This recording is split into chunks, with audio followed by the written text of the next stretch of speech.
Labadiena, Lietuvos ryto televizijos eteryje savivaldos rinkimų debatų laida ir šiandieną prisistato kandidatai į Elektrėnų savivaldybės tarybą. Pristatau partijas ir kandidatus. Lietuvos socialdemokratų partija, kurią atstovauja Arvydas Vyšniauskas, sąrašo numeris 2. Sveiki. Labadiena, malonu matyti visus, džiaugiuosi gyventojais visais. Tėvynės sąjunga Lietuvos krikščionys demokratai, Viktoras Valiušis, sąrašo numeris 3. Taip, labai diena. Lietuvos valstiečių ir žaliųjų sąjunga, prelegentas Vytautas Vėželis, sąrašo numeris 13. Sveiki. Labadiena, malonu.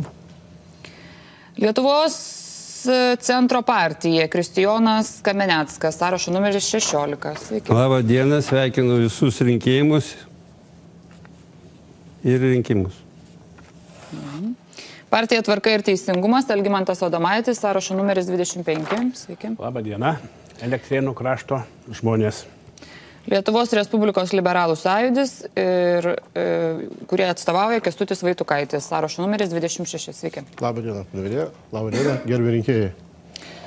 Na va, dabar galėsit ir šiek tiek plačiau pristatyti save, savo partijos sąrašą ir tai, su kokiais tikslais jūs einate į rinkimus ir kodėlgi rinkėjai turėtų už jūs balsuoti. Tai tuoj pat pradėsime, dar noriu pasakyti, kad rinkimuose dalyvauja dar 3 partijos, kurios neatvyko į debatus, tai Lietuvos Lenkų rinkimų akcija, Darbo partija ir Visuomeninis rinkimų komitetas Mūsų kraštas.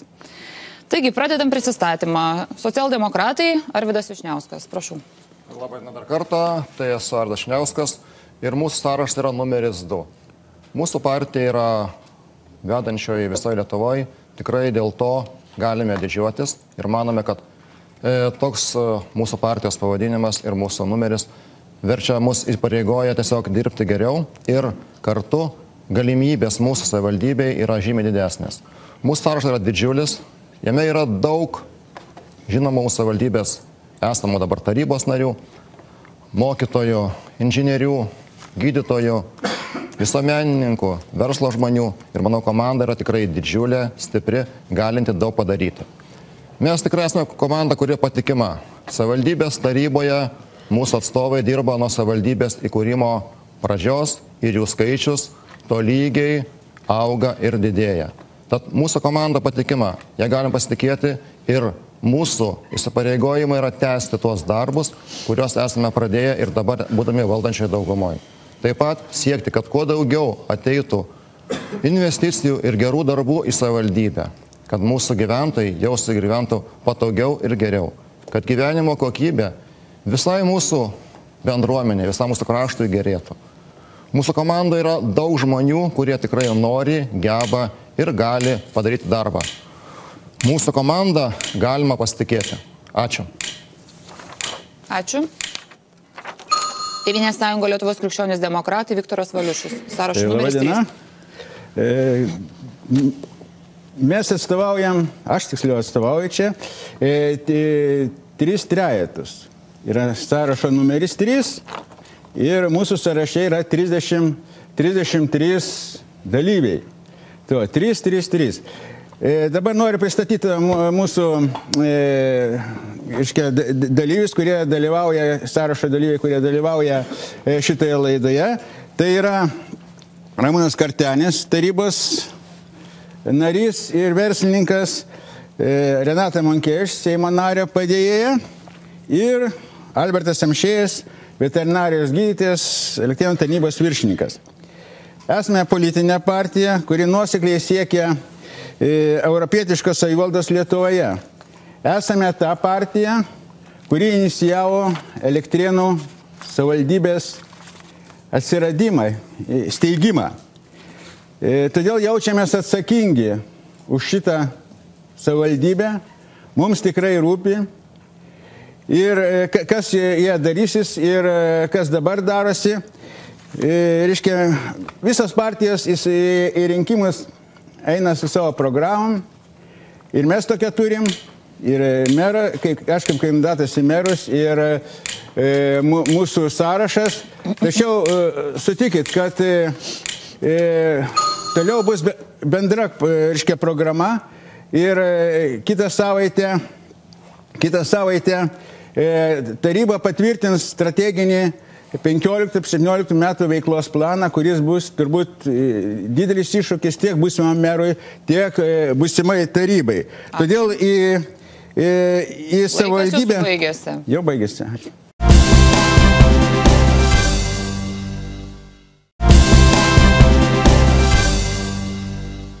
Lietuvos valstiečių ir žaliųjų sąjunga, Vytautas Vėželis, sąrašo numeris 13. Labą dieną visiems. Esu Lietuvos valstiečių ir žaliųjų sąjungos kandidatas į elektrinių savivaldybės merus, šiuo metu mero pavaduotojas. Man malonu atstovauti elektrinių savivaldybę, kurioje visuomet šviesu dieną ir naktį. Todėl mūsų prioritetai - visuomenės sveikata, šeimos politika, kultūra, švietimas.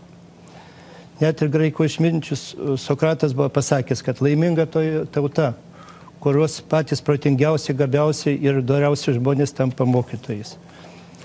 Mes esam kuklus, nesiveržėm į televizijas, nedalijam tuščių pažadų, bet einam per kaimus, per miestus, nešam, duodam žmogui laikraštį, pakalbam, išklausom jo bėdas, kur galim padedam, patariam.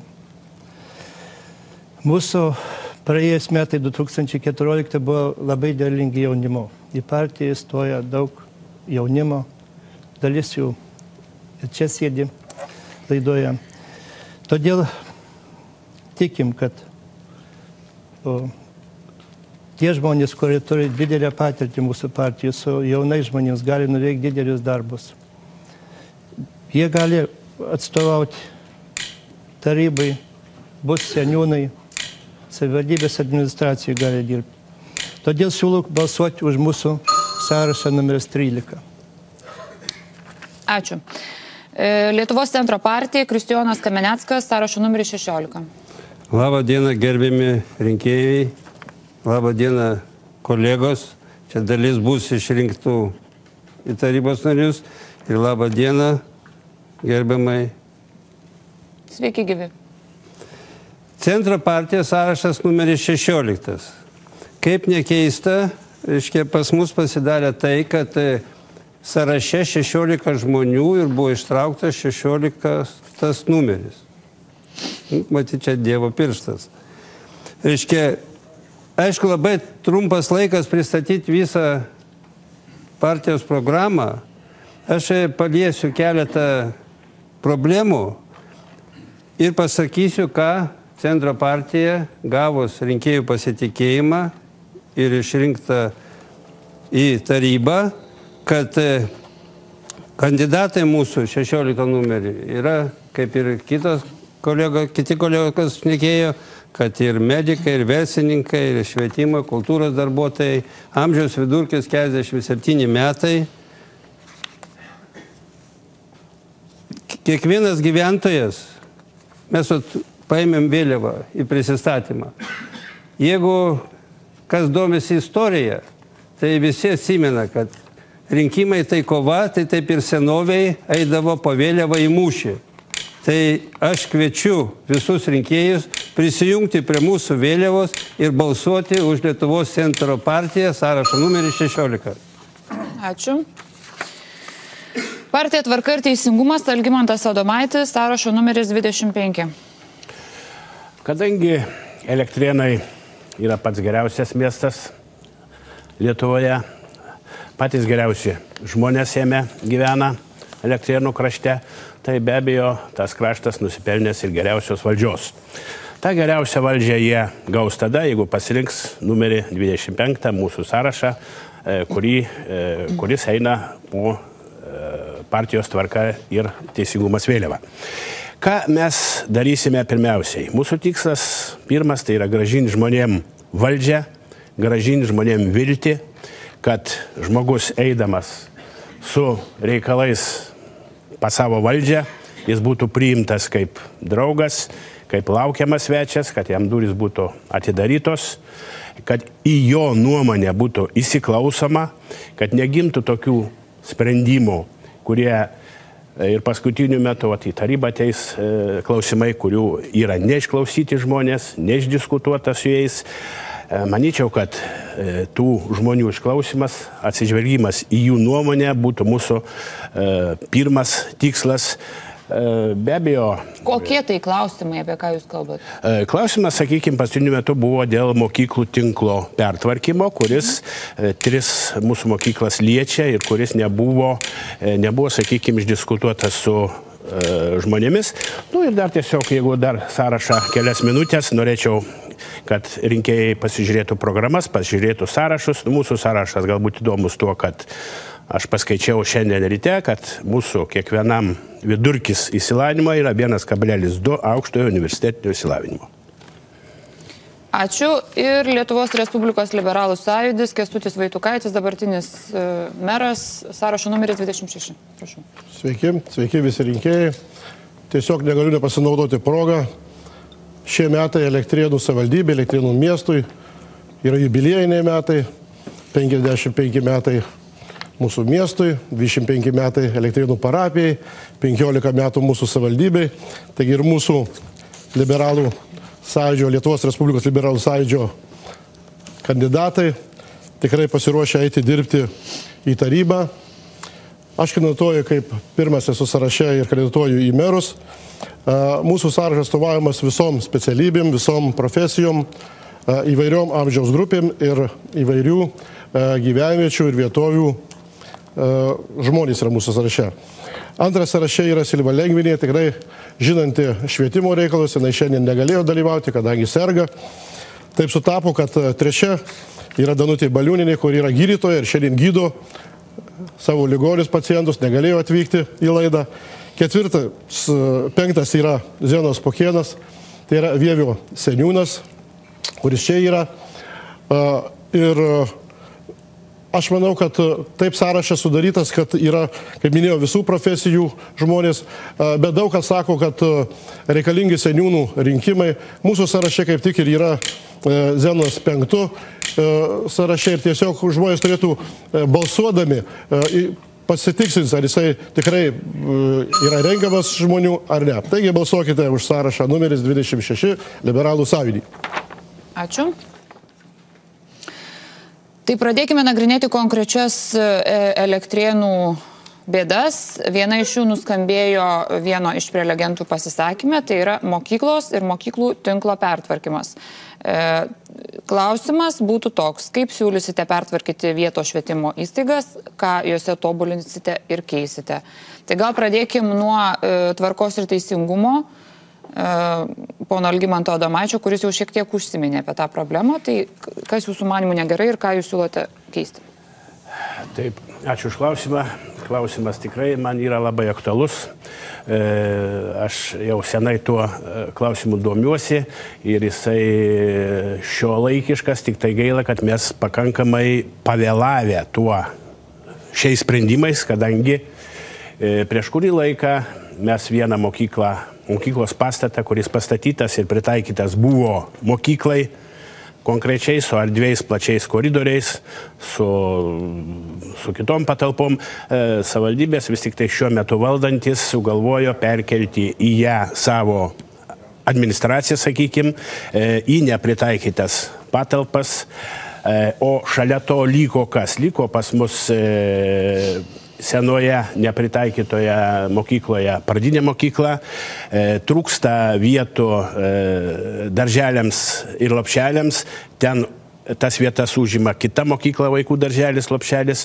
Tai yra sprendžiama nepasitarus su gyventojais ir šiuo metu mes turime protestus iš gyventojų dėl kelių mokyklų, tai dėl vaikų darželio Pasaka, dėl Beižonių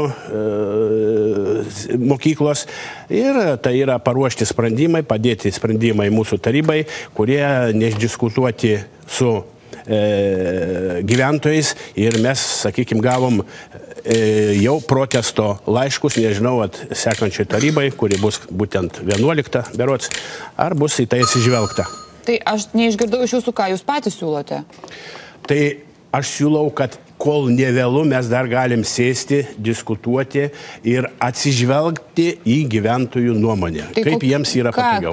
Ką konkrečiai turite omenyje? Ką reiškia atsižvelgti, ko gyventojai pageidauja ir kaip jūs galite tai išpildyti? Jie pageidauja, sakykime, yra mūsų mažieji vaikai pradinukai, jie pageidauja, kad liktų jų klasės pasakoj, tai yra mokykla darželis.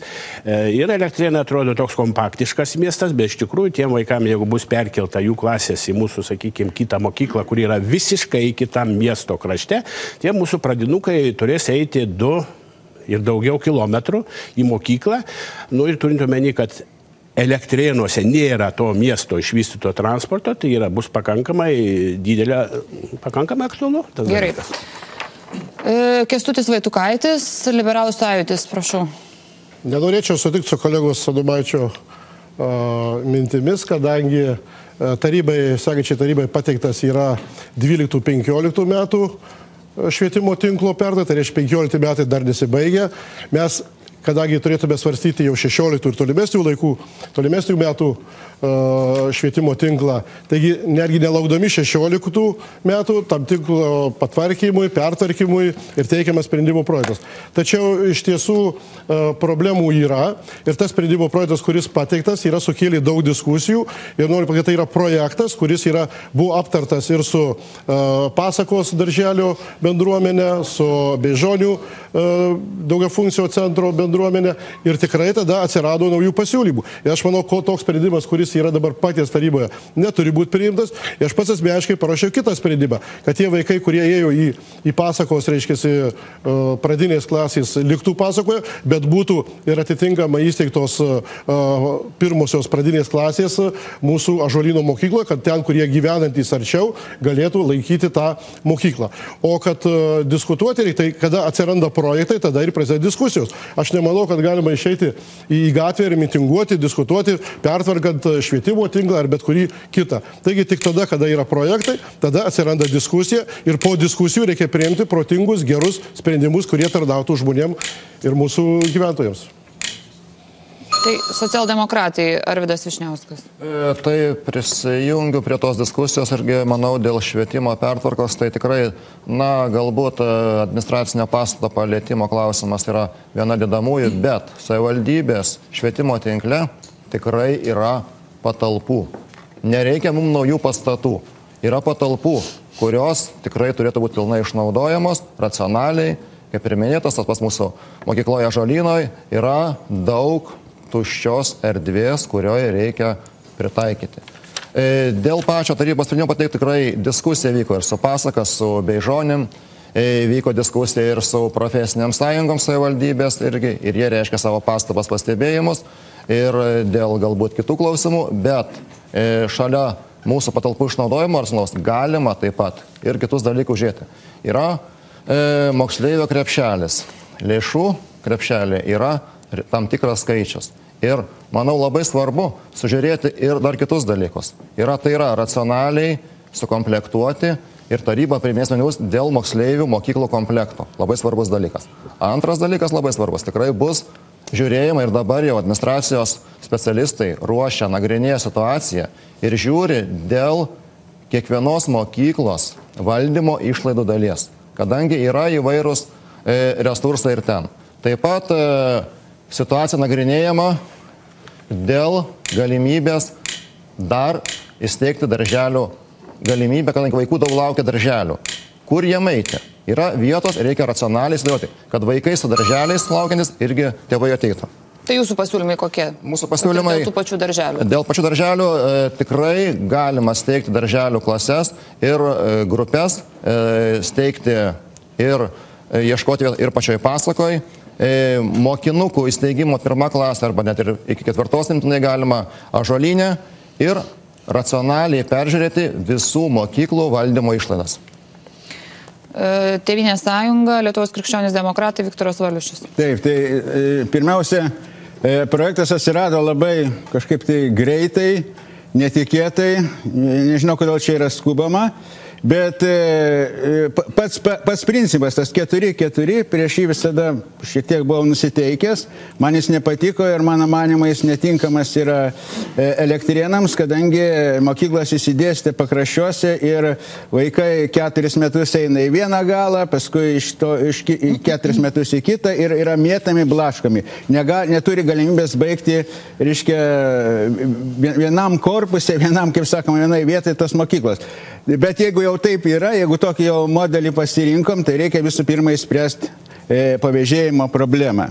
Neįsprendus šitas problemas, negalima skubėti ir priversti vaikus, mažus vaikus, ten 4 ar 3 kilometrus eiti į mokyklą. Kaip jūs ją spręsite? Tai reikia, ne aš spręsiu, o yra švietimo skyrius, kuris turi, reiškia, iš tikrųjų ir administracija, kurie turi spręsti tų vaikų pavėžėjimo sistemą. O tai jūs ketinat dirbti savivaldybėje ar ne, jeigu jūs išrinks, jūs ketinat dirbti savivaldybėje? Ne, aš taip, aš skirsiu, ne aš skirsiu, taryba skirs lėšų vaikų pavėžėjimui ir viskas šis sprendimas. Papildomų lėšų jūs siūlote skirti? Kitaip neišeina. Jeigu mes jau darom tokį modelį, tai turim iki galo viską sutvarkyti, nepalikti, aiškiai, vaikų ir tėvų tokiai būsenai. Lietuvos valstiečių žaliųjų sąjunga Vytautas Vėželis, kokia jūsų nuomonė? Taip, aš sutinku su gerbiamo Arvydo Vyšniausko nuomonė, nekartosiu, dabar kaime yra problemas graudu, kai nueini 1-2 mokiniai klasiai. Tai ką siūlot? Naikinti tas mokyklas? Jeigu yra mūsų partija siūlo, kad taip, vienu žodžiu, neprisirišti vien prie mokinių krepšelio, gal savivaldybė gali pafinansuoti. Kaip taip pafinansuoti savivaldybę? Dabar padėti išlaikyti kaime kultūros židinius. Tai jūs pats sakot, kad 2-3 mokiniai, tai kaip čia juos išlaikyti? Jeigu lieka 2-3, tuomet jau tikrai jungti reikia prie pavežti viską, bet kur įmanoma, mes, pavyzdžiui, Vievio sanatorinė mokyklo valstiečių dėka mūsų balsų išlaikėm dar 2 metus. Jau buvo norima uždaryti. Dabar yra tokia padėtis, kad reikia vežti į kitą galą seniūnijos, pavyzdžiui. Į kitą seniūniją. Kasgi čia pas mus dar nekalbėjo? Nekalbėjo Lietuvos centro partija Kristijonas Kameneckas, prašau. Labą dieną dar kartą, gerbiami rinkėjai.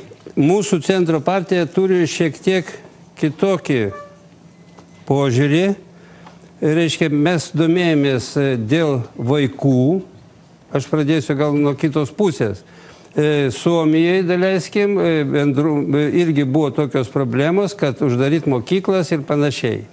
Tai tada savivaldybė susitiko su gyventojais bendruomenės ir pasakė, kad mes ten kažkokį laiką išlaikom tas mokyklas, bet jūs, kaip sakėte, darote vaikus ar ne? Pagimdot vaikus. Ir jeigu bendruomenė sutinka, čia nieko nuostabaus nėra. Kaip jūs čia taip įpareigosit? Nu jo, palaukit, ne mes įpareigosim. Jūs iš karto mes neįpareigosim, bendruomenė pati įsipareigos padaryti tai, kad būtų. Tai ką jūs tai bendruomeniai pasiūlysit, kad jie tos vaikus gimdytų? Mes pasiūlysim. Jeigu nori turėti mokyklas, tai turi būti vaikų. O jeigu vaikų nėra, tai, pavyzdžiui, aš labai atsimenu irgi domėjausi, kaip būdavo. Tai būdavo klasės, po 2 klasės, vienoj vietoj pradinukai. Pavyzdžiui, 1, 3, 2, 4. Ir mokytojas vesdavo pamokos. Nieko nuostabaus. Galima šitą problemą įspręsti. Aišku, padaryti vežiojimą vaikų kitur, čia kalbama vien tik tai apie Elektrėnus. Bet Elektrėnai yra ir kaimiškas rajonas, kaimuose vaikų irgi yra. Įsivaizduokit pradinuką einant savo. Įsivaizduoju. Bet jūsų vizija ir planas tokia įdomi, sakyčiau, tikrai. Gerai, Elektrėnai turbūt pagarsėtų visoje Lietuvoje. Gerai.